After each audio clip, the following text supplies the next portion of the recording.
Hi everyone, today we're going to be doing hands, just some practice overall. I'm going to start with a rough sketch of the hand as I'm doing right now, and after getting the rough sketch I'll do an ink over and then add some color and then also some shading, and I'll just get a couple hands in for practice. I find hands pretty difficult with all the fingers and the proportions between the fingers and the hand and the wrist. It can be pretty difficult, so it's a great exercise to practice. Although not only am I getting hands practice, I'm also getting quick coloring practice and also practice using the lasso tool, which I love to use. It saves so much time. As you can see, I'm using it there with the proportions. It's great. Especially when you're doing a rough sketch, you don't need it to be perfect lines or crisp lines. You just got to get the overall shape of it. I think right there I noticed the thumb is too small. Although honestly, looking at it now, I feel like it's still a little too small.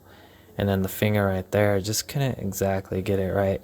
Tried my best to get the whole middle finger in there. At least it looks like the whole finger, and then the pointing finger as well. And the index. And I believe I'm about to start inking. Almost done with the rough shape since I don't want to spend too much time on one hand. Once I get the overall shape, I'll start the ink over and then begin the coloring. Whenever I do an ink over, I try to do a thin line over the entire sketch. I'll make adjustments. If I see little parts that I feel like I should change, I'll go ahead and do it while doing the ink. But I'll try to go through fast and not to have too stiff of lines. I'll try to keep it loose, kind of just flow through it, kind of like you do with a sketch.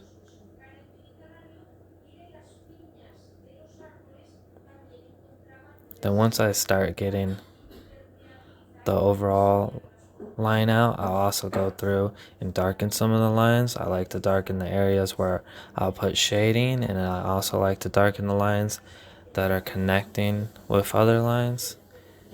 It'll really bring out the drawing and make it pop out and easier to see on the eyes as well. As you can see, I'm adding some darkening there, and then where lines are touching, I'm also darkening. Then once I get through that process, I'll begin the coloring. When I color the hand, I like to use the lasso tool.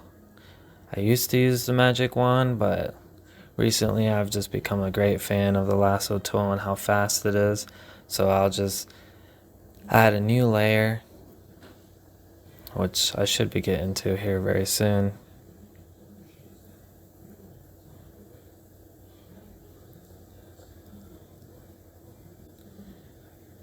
Okay, I'll be adding a new layer. I'll be using a lasso tool. I try not to make it perfect. I just get the rough overall shape of the hand. I may go out or in too much, and afterwards I'll get the brush, I'll make it bigger, and then go over and get the areas that I missed or erase the areas where I go out of the line. Then once I do that, I'll do an extra layer of red, which I'll use the bucket tool.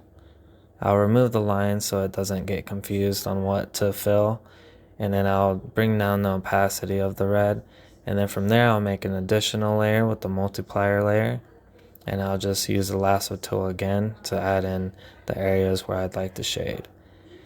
And once I add the areas where I'll put the shading, I'll just go over it again on the parts I missed or parts I need to erase, etc. And while I'm just gonna do a couple more hands in this fashion, I'll probably speed it up and just put some music.